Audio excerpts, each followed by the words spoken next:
Marie est la Vierge Mère, ce qui est effectivement l'exception, je dirais, dans l'ordre naturel, puisque aucune Vierge n'est mère, et ce qui est le privilège particulier de Marie, puisqu'elle est mère de Dieu. Mais justement, elle est mère.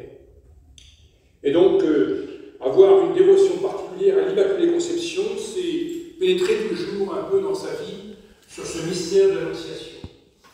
Parce que c'est à ce moment-là que l'ange, envoyé de Dieu, lui dit qu'effectivement, elle sera mère de Dieu. Donc l'ange lui annonce sa maternité, d'une part, premièrement.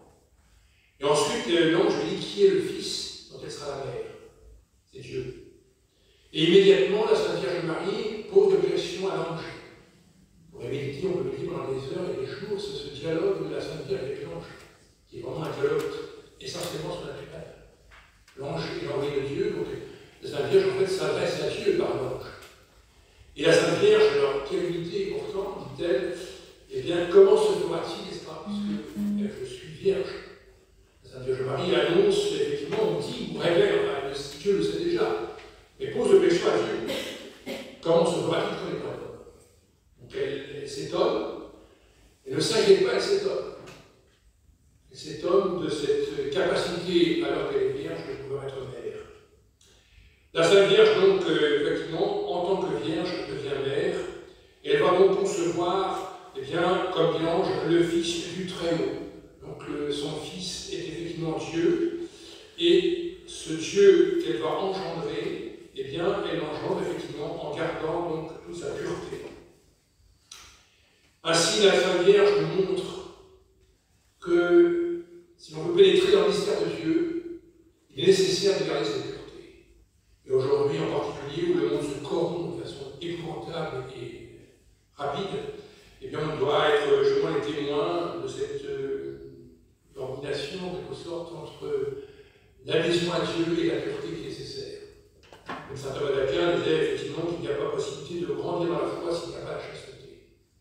Donc la pureté, la chasteté, chacun dans son état, et comme condition, la Sainte Vierge montre une condition effectivement d'adhésion en vérité au mystère de Dieu, au mystère de l'incarnation rédemptrice.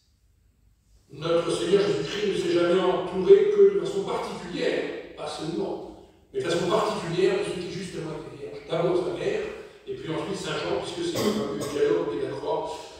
C'est à Saint Jean que notre Seigneur confie sa mère, et à sa mère qui confie Saint Jean. Justement, les deux qui ont prié, autant le Seigneur par virginité en chasteté. La Sainte Vierge Marie montre alors justement cette pureté, qui est d'abord une pureté de l'esprit. Il faut que notre esprit soit dépouillé de toute corruption terrestre, de tout attachement vers ce monde, de tout attachement matériel pour pouvoir acquérir les choses célestes. Eh bien, cette pureté de l'esprit doit rejaillir sur le corps, car on est tout un. On n'a pas le corps d'un côté, l'âme de l'autre, c'est pas vrai.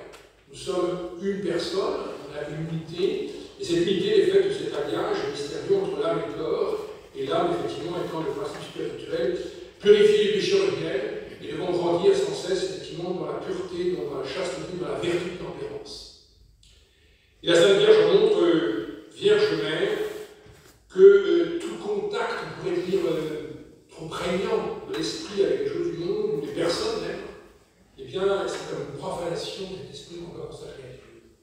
Et la Seigneur le dit, quiconque veut me suivre doit abandonner père, mère, femme, enfant, bien, etc. Alors certes, il ne s'agit pas de tous partir au couvent, mais il s'agit de comprendre que notre esprit, même s'il aime les siens et c'est juste, eh bien, doit aimer par-dessus tout et aimer les siens parce que, justement, eh bien, il aime le bon Dieu par-dessus tout. Donc la Sainte Vierge nous montre effectivement que tout contact, finalement, en tout cas, la chose céleste, ce serait une profanation.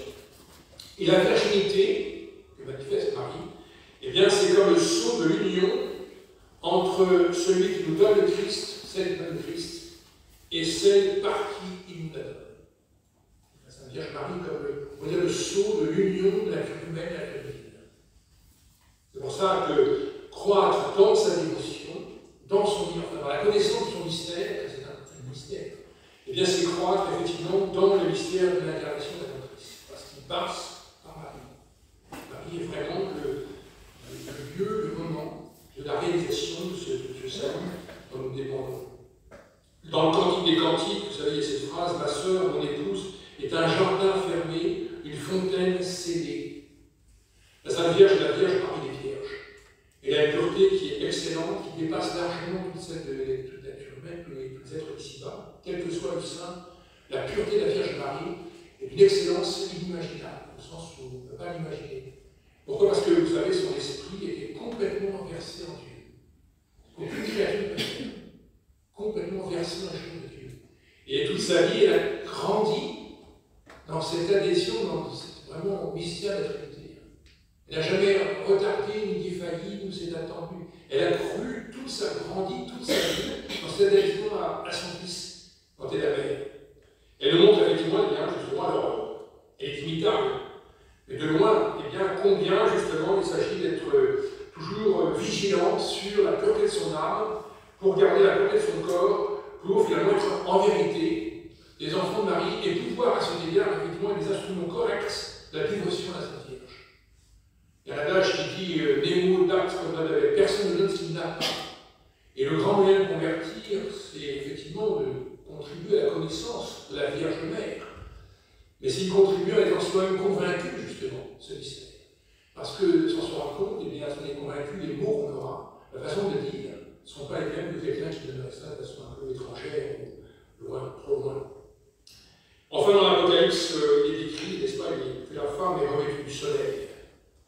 Eh bien, Marie, la Vierge Mère, justement, la Vierge Mère, cette femme revêtue du soleil, Marie est sans ombre, sans aucune ombre. Et encore une fois, oui, je dirais, elle a été illuminée toute sa vie par ce soleil divin, qui est le soleil de justice qui l'a transféré. Et par là, elle montre sa bonté. Comme le soleil, justement, l'illumine sans arrêt, eh bien, elle montre l'éclat de la grâce en elle. Et elle nous réconforte parce qu'elle nous montre elle-même, comme une mère attentive, ce que la grâce peut faire dans une créature. Et ce que la grâce a fait dans Marie de façon exceptionnelle, eh bien, la grâce le fait aussi en nous, puisque, encore une fois, c'est la même vie divine dont elle fait participante et dont nous participons nous-mêmes. Il n'y a qu'une seule vie divine, c'est la vie de Christ, qui est Dieu. Ainsi, la Sainte Vierge Marie est vraiment l'exemple, le modèle, non seulement l'exemple et le modèle, mais aussi l'instrument approprié par Dieu pour nous aider nous-mêmes, faire monter finalement dans ce mystère, encore une fois, de la Vierge Mère. Et donc, revenir toujours à ce principe, n'est-ce pas, l'annonciation, où Dieu révèle à cette femme qu'elle va devenir sa mère. Il faut arriver à réaliser ça, que Dieu révèle à cette femme qu'elle va devenir sa mère. Car vous savez, Dieu est Jésus-Christ. Jésus-Christ est Dieu. Et c'est le mystère, oui, on ne peut pas, on peut faire le tour d'un mystère, on ne peut pas rentrer, c'est impossible. On y rentre par la foi. Il ne faut pas d'ailleurs vouloir dépasser ce que la foi nous donne, c'est impossible. Les images, au fur et à mesure la vie spirituelle grandit, et les images, c'est son. La foi est un peu plus, s'il y a des calcaires, tous les grands saints, Saint-Thérèse de Franche en particulier, Saint-Thérèse de enfin, tous les grands saints qui ont montré, sachant la croix, montrent justement que plus la foi grandit, moins les images nécessaires. Et la foi qui grandit, c'est la foi qui pénètre de façon mystérieuse, justement ce mystère de Dieu qui se donne à nous. Et la Sainte Vierge Marie est simplement un instrument, enfin la voie d'accès. C'est la voie d'accès. Donc il s'agit de développer, donc c'est pour ça que je vous félicite d'être là ce matin, et là, de développer effectivement cette adhésion qu'on fera à Marie. Parce que, eh bien, on va, comme vous avez avec on va prendre ce matin la prière, on va à Jésus par Marie. C'est une certitude. Et que précisément, eh bien, les véritables croyants fidèles sont les dévots de Marie. Et là, c'est un chemin, c'est un événement fort. Donc, je ne saurais que vous encourager, en tout cas cette journée, puis ensuite, avant et après, eh bien, encore une fois, il y a grandir dans ce mystère, vouloir effectivement s'associer à Marie pour pénétrer dans le mystère de son Fils. Et Dieu nous donnera certainement toutes ces grâces, ces illuminations même de foi, pour grandir finalement dans l'espérance et la charité. Et ainsi être le véritable dévot de Marie, Immaculée Conception. Merci, Monsieur le Supérieur.